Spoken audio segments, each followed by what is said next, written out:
We're on. Awesome. Day 6 of DirTiSweat, day 6 of Dakar. Welcome, sports lovers. For those of you around the world who had some interaction from the Netherlands, from Australia, from the UK, and of course here from South Africa. Gary, first of all, I've got to congratulate you as executive producer and director of the show and on your choice of location. We're sitting at the most magnificent place in the middle of Four Ways But. And Gary, where are we? Rustica Lodge. Rustica Lodge. It is absolutely tranquil and peaceful. The story behind yesterday, we've fired our cameraman, and the sound engineer. We've fired the previous location guy. And the story about the noise in yesterday's show was that we were actually at on a movie set location, and they were filming an advert for birth control. And that's why they had all the screaming kids running around, and they finished the ad just as we finished our broadcast. But it's not working for the budgies around us today. Oh, it's nature, it's peaceful, Gary, it's just so chilled out.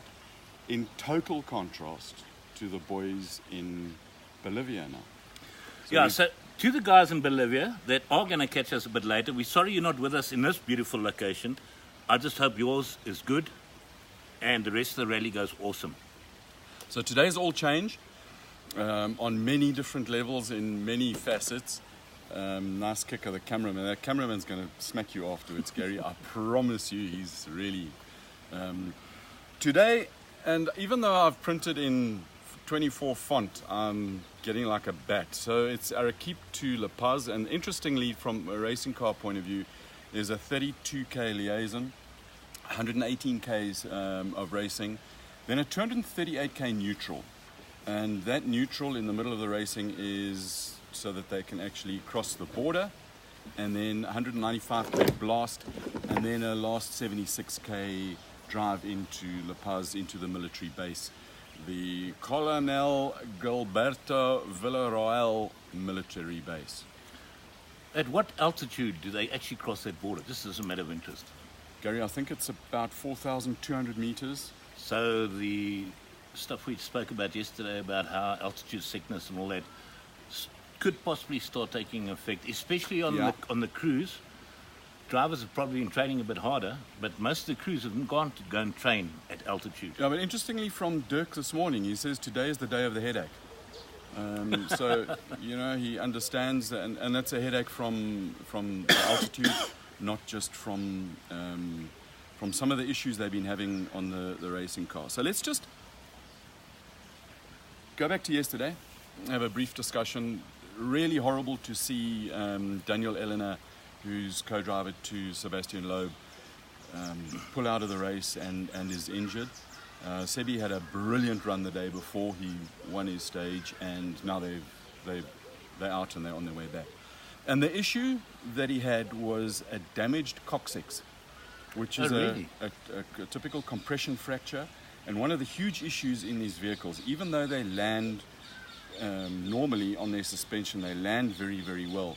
And what he did yesterday was to try and avoid a car that was at the crest of a dune.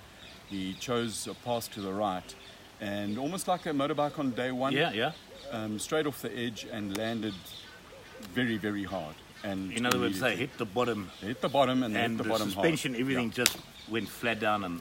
And interestingly, the angle that a driver sits in a car makes a big difference to it as well. And you'll see that particularly on the Toyota Gazoo SA racing cars, where Janil sits a lot more reclined in the car so that it takes less punishment on his back. Compared to his navigator. And to the other drivers. So the level of materials and the cushioning materials on the base of the seat is actually a huge thing. Seat technology in Dakar is absolutely mega. You need to protect from injury. Correct, yeah. And now the weak link in these things is the human being, and B, provide enough comfort and security so that the driver can still maintain his wits about him and go. Also from yesterday, Gary's spelling class right at the end of the show yesterday. Gary, you'll get onto it. I'm sure you've been practicing. There's no pressure at all, but remember the I's and the T's and get your T's crossed and Sometimes the T's do get very cross, but hey, we'll leave that out of there. And then that brings us to the tea in DirTiSweat, which No, we'll get to before we close the show on will. last day one. we will. And then Mom helped me again with the sand, and it's like baby powder. It's super soft. So that very, very soft sand, there's always a technical term for everything, is called fesh. I'm going to go with a line that I deliberately left out fesh, because for those of us and those of you watching Gary, who didn't understand that it was super soft, dusty sand, it's sand that looks like sand, Yeah. but behaves like mud. And they call that fesh. Fesh. What language is that in? If I may ask. Desert language. Oh, a Bolivian, South American thing, or just desert language all over the world? Can I get back to you on Okay, that? all right. We'll save that for our class tomorrow. Just before you go on, can I just say hi to a couple of people? Mario Landman, hi there, boys. Thanks very much for joining us. Sparky Bright, on those little comments to you over there. We'll get to that one later and probably send you a private DM on that comment, so I'm not there. Nina Venturi. Nino Yeah. from Formula Ford in Weinberg years ago. Hi there, Nina. Nice to have you on board. Buongiorno. Christina Creel, thanks for those kind words. Sparky Bright, you're back online again. Again. And Lee Phillips is sitting, relaxing in Mauritius. Enjoy the cold one, Lee.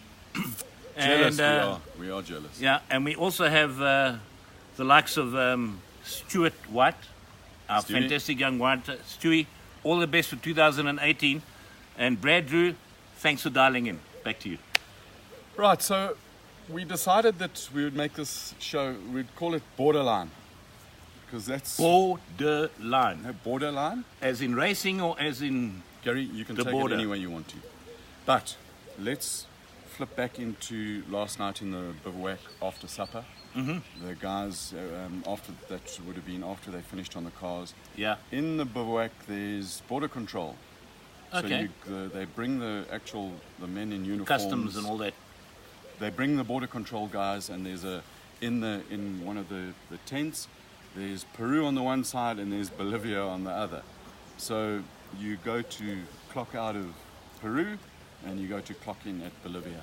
And they stamp your passport, and then they give you, it's almost like a carnet card, or a card that you need, it's got your number on it, and that you need to carry and present at the physical border post. So you drive along, and as long as you are in an official vehicle, which will have all the correct Dakar stickers, and in Okay. particular number panels on the doors and the sticker across the top of the roof, Okay.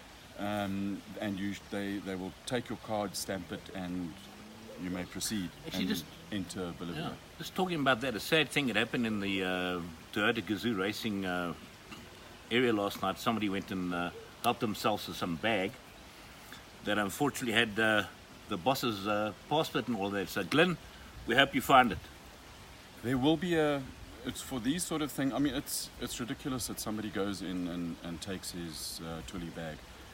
Absolutely crazy. But it's a Thule bag. A lot of people would take it. There will be certified copy somewhere in the crew.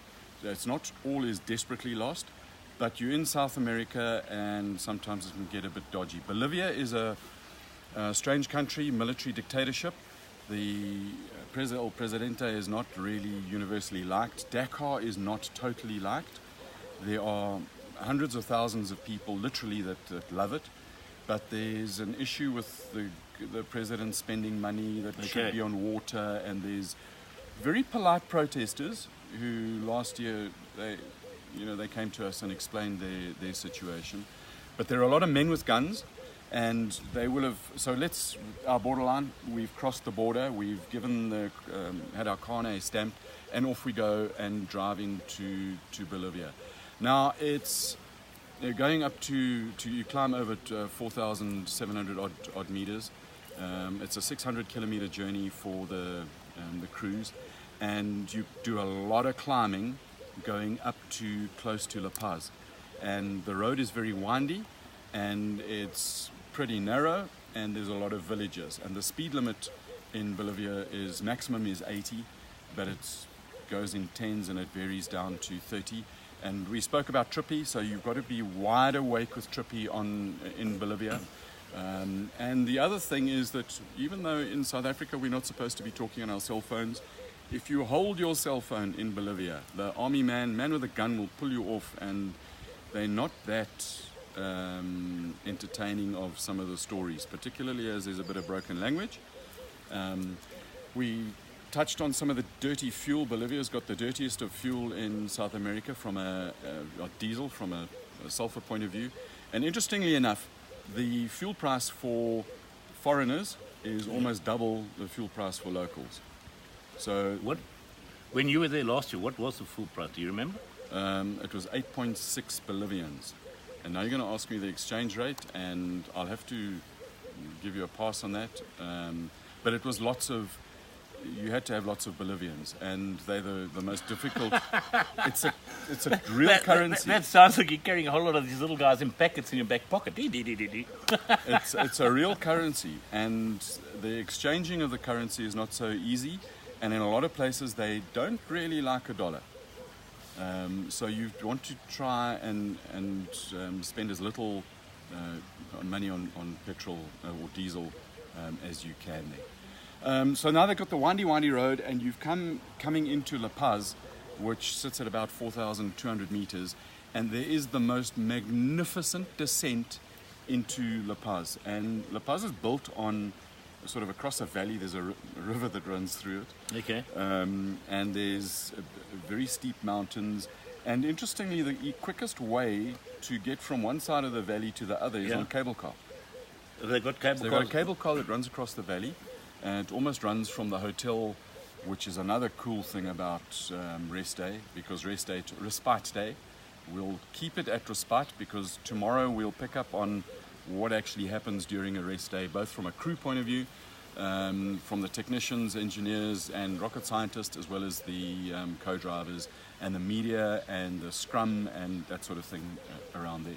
But tonight the guys will be looking forward to a proper bed, a proper shower.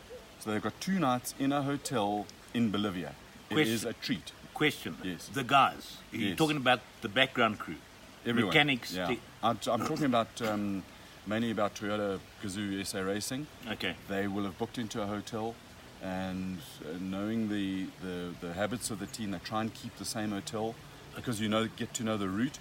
There's no Garmin maps for Bolivia, so you try and take your cell phone and do the offline map thingy. All right.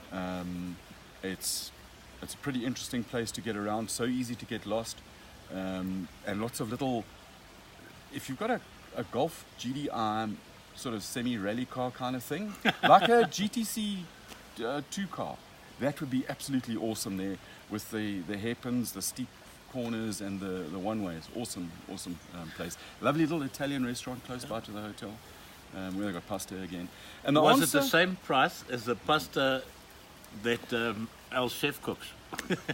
No, definitely not. So just to one of the questions that I forget who it came from, was why is the pasta so expensive? Well, you've got a proper Italian chef that you've brought into the middle of the desert. He brings all his stuff. The food is all imported. You've got to keep the cold chain intact so that nobody gets sicknesses and upset tummy from the food. And it's Dakar. That's what it costs. There's nothing cheap about Dakar. So now we've started this wild descent into La Paz. What sort of altitude does it drop? Do you know? Between 12 and 1400 meters. Okay, so they're coming from in 20 k's. They're coming from the top altitude being just over 5,000 meters, because you climb up and then over the dropping mountain to just under 4, and you go to 4,200 odd. And it's a wonderful road that flows in, and La Paz is out on show. So people come out onto the roads and party time. Well, it's the biggest happening in South American sport, and this is the second biggest event Outside of soccer. No, hold on. This is the second biggest sporting event in the world. Formula One is the biggest. Yeah. Then Dakar, and so the city lines it. There's a set route. Trippy will take you down the route in order to get into the military base, and those last sort of between 5 and 8 kilometers, they've got everybody's in different kind of costumes, and they're like troops of I don't know, dance people, and it is magnificent. And you kind of get a feel of the scale of this event and how it can take over South America. Before you carry on, I just want to say hi to a couple of very exciting people that are joining us. Mr. Michael Lupini, thank you very much. I shall be DMing you a bit later in my reply to some of your comments. Nasty man. And then Kevin Reynolds, nice to have you on board. Graham Cooper, glad you could make it today. But as you know, our stuff stays on. You can watch it anytime, anywhere. You can watch it 1,000 times over. It doesn't matter. It'll never come off Facebook. Back to you. And if you want to make any comments, as long as they're polite, just put them on the bottom there. Quickly, and Sparky we'll Bright, to them. thanks for standing up for the team, bud. Appreciate Go it. Sparky. Sparky was, that's another issue. Right, so now that you've gone through this whole razzmatazz and a show and it's a festival. And opposite the military base where they train army soldiers, proper, they disappear. I didn't know. No, this is South America. Eh? Oh, You don't respect the man with the gun. the gun. I thought you do respect it. Yeah, big time. So you got to follow the trippy, and it'll guide you into the correct base. Now, one of us last year, who shall remain nameless, took his combi to get it refueled because he thought he was very, very clever. And instead of going on this idiot deviated from the route. The problem once you deviate is that the clear path for people inside the show, you now off it. Okay. And then when you try and get back onto it, number one, you're lost. You don't know where you are. And then number two, to go through a fence, they've got men and women with guns again and attitude. And sorry for you, you off the path. You do not cross that fence, even though you just want to go like over there. Forget about it. You're not doing it. So you don't follow deviate. the route around. Okay. Just stick with a plan. Listen to Trippy. Follow the rules. Don't be a Smart aleck. like I was. I mean, you know. But anyway, I did know what I was doing. I didn't get left alone, and I got, I picked up a bit of flack. So now you into the military base, and again, that same procedure. You arrive at the gate, and the man scans your vehicle, scans all the occupants, and off you go, and you're in. Now, you're in a city, and you want to go and refuel and on some cool drinks or some of the other things that you need to do. And every time you go out, scan the vehicle, scan the person, and off you go. And then to find in the military base, and this is from last year. So the route in is over here, and then this top area, the yellow area, is where most of the race cars and crews are. There's some fields there. Last year they were fields of mud. This year there's been not as much rain as there was last year, so it's damp, it's wet, it's pretty cold, and you're high. So you've in terms of altitude, so you're getting a little bit breathless. You're not feeling so lacquer, and at the end of the day, and it's different now. So the guys are getting a little bit ratty, and this is where a good team works so well. And if somebody is a bit ratty, the guys feel, hey, bit ratty, chill out, calm down, and then because sometimes you don't realize that you are being ratty. So altitude, the problem with altitude affects you in many different ways. It's not just you feeling this. It change your mindset. You got a headache. Okay. You're feeling down. You're feeling tired. On this map over here, down at the bottom here is all the bluting, which is actually quite nice because it's all brick. Mm-hmm. It's built like a brick. Well, it's a military base. Brick poo house, as opposed to some of the porta potties. And so this is the lower altitude and this is the higher altitude. And last year we were over here and food is at the bottom.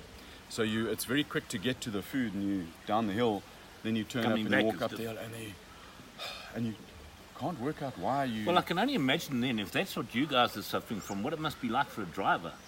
Well, last year... Well, fortunately, if his car's going and he's on the route, unfortunately, he's not doing that hard work. They're working getting hard, the car Gary. up there. No, they're working hard. They're super fit. It is It is truly an epic task to race a car, let alone get stuck and try and pull it out across those areas.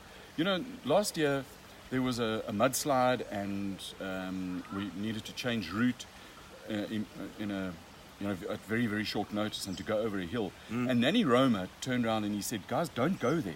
It's high, you're going over, it was close on 6,000 feet, or 6,000 meters.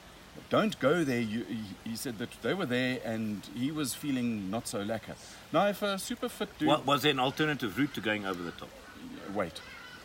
And do it in the daylight. Oh, okay. Oh, all right. This was around about 1 o'clock at night. But anyway, so when a super fit driver like that says don't go there, it's you're going to get disorientated. You're going to feel it. Respect the race. Patience. We spoke about that again and again. This morning there are a whole lot of news and things that are flying around, and everybody loves to be first with the news and oh my God, I broke the news. But it was like most of some president's news, it was all blooming false. And that's where you've got to be patient and just that's right. And wait and get the facts and work off the facts. And the facts is not just, oh, I read it on social media, or oh, I read it in one site. Correlate the two and then read the thing. Don't just read the headlines. And sorry, that's rant off. So now they've gone in. But you are 100% correct, because if in the game that we play, if we get something wrong, it stays with you for life. I'd far rather shut up and that's harsh. I'd far rather shut up and say something later rather than say something sensational like to be the first. Just to be the first, and oh my God, you make breaking news. Breaking news it's broken. Yeah. But false news lives and lurks. So there's the patience, and really rant over. They're in the military base, and you've gone up to the area where you're now going to live for 2 nights and 1 solid day, and it's almost a sense of relief, like you've made what used to be the halfway point, but it's not the halfway point tomorrow. It's but the hardest, the desert, true desert, is behind them now. Just to help you guys out there, the reason why they're spending 2 nights in there is because tomorrow's the respite day. So they've got tonight there, they've got tomorrow night there, and then they move on again. Yep. So there's 2 nights in a hotel for the crew, some proper non-Dakar meals. So there'll be a lot of burger takeaways. Apparently pizza takeaways are big on the menu this year. There'll be there's a great little Italian restaurant around the corner from the hotel. Awesome. Lots of cold Brahma beers, but not the respect of no boozing until you've finished this epic. It works. It really does. Got to keep focused. Got to keep sharp, and then that kind of brings us to another border, our borderline. Yeah. Theme for today. Tomorrow we rest. Well, we do, but Dakar will go on respite. Officially, it's a rest day. And we'll pick up again tomorrow. Same time tomorrow. Just everybody that's been watching us, thank you very much. We really appreciate it. Some awesome comments, guys. And we see you all on the wild side. And if you bear with me, I'm going to get up and I'm going to swing this camera around so you can see part of this beautiful lodge. While I say goodbye, you do that, Gary. Just get the cameraman out of the way and the sound crew and all the rest of it. This is Rustica Lodge. I'm blown away that we're in the middle of Four Ways, but it is absolutely fantastic. See you tomorrow, and keep on following Dakar. It is an epic, epic adventure. Cheers, guys.